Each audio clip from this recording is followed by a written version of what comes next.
Hey everybody, my name is Nancy Motley. I'm super excited to be part of this VirtuEL17 conference.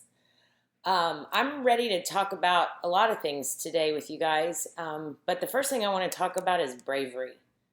My plan was to talk about going to the basics and give you some instructional tools, and I'm going to do all of that, but I'm bubbling over with excitement because I had to be really, really brave for the very first time today. So, my colleague and girlfriend Carol, who's one of the orchestrators of this event, called me a few months ago and said, "Hey, will you do this virtual online keynote?" And I'm a yes man and I get excited about anything new. So I said, "Yeah, sure." And so, about a month ago, I started thinking about this keynote where I'm staring at my computer talking to you guys. And I got scared, like real scared. What I do for a living is talk in front of hundreds of people, but I'm an extrovert. So I rely on their feedback and I monitor and adjust, and I like the energy in a room. And so on my iPad, about no less than 8 times, I've tried recording myself, and it's just an epic failure. And this morning I woke up saying, I'm going to do it today. And talk about outside of your comfort zone. I YouTubed how to make the video on my Mac. I YouTubed how to be able to see my screen while I'm also videoing. And it took me a good 2 to 3 hours to figure it out with lots and lots of tutorials. And when I did it, when I finally figured out how to do it, I mean, literally, I wanted to go running around my neighborhood and tell everybody, "You'll never believe what I just did."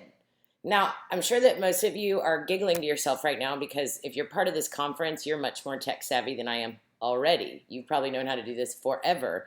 But I'm kind of an old school person. I use the computer for email, and I'm kind of bumbling my way through Twitter. But short of that, I don't know how to do any of these things. And so I had a real epiphany for me. I sent Carol a text. I said, "Oh my God." Well, hang on, let me find it. Just a second. I said, let's see where she's at.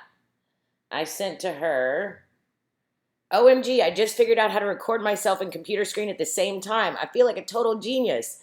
Thank God for YouTube." And she congratulated me and was super excited. And her response was, "I'm so happy that I was unavailable to help you out because you figured out how to do it by yourself." And I think our English learners feel the same fear that I did with this technology process. I think they feel that minute to minute, day to day in school and outside of school in their environment. And what I realized is that I hadn't taken myself outside of my comfort zone in a really long time. Here was the payoff. When I pushed my limits and I took myself outside of my comfort zone, once I experienced success, man, did I experience success. It wasn't like a little bit, "Oh, that's great, I know how to do that now."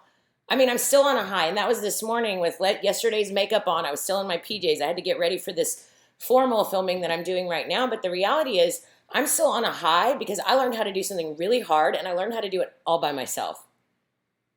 Talk about motivation. When you challenge yourself and you experience success, there's no way to not be motivated.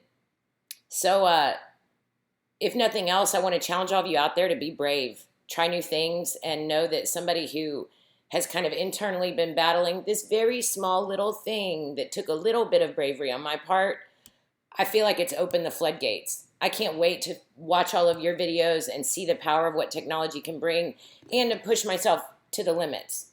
So now let's circle back to your classroom. We ask our kids, "Hey, think about what you know about the equator." Okay, great. Turn and talk to your neighbor about that. For our kids that don't have the words they want to have to communicate what they just learned about the equator, it's that same feeling. So I think our challenge with this conference, I think our challenge day to day in our classrooms is to create opportunities for success, because I've always been a believer that success breeds motivation.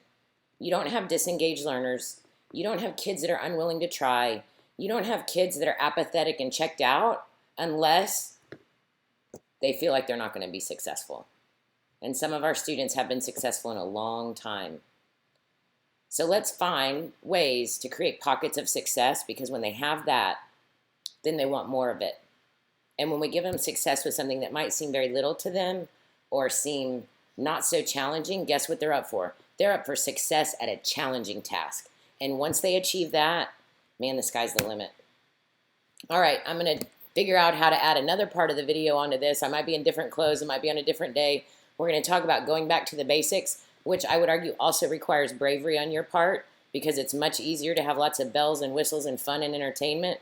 But if we want our kids to learn to read and write rigorous English, we've got to give them chances to read and write rigorous English.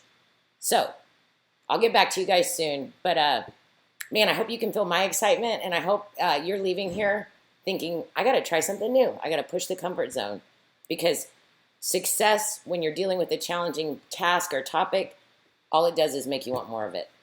All right, talk to you soon.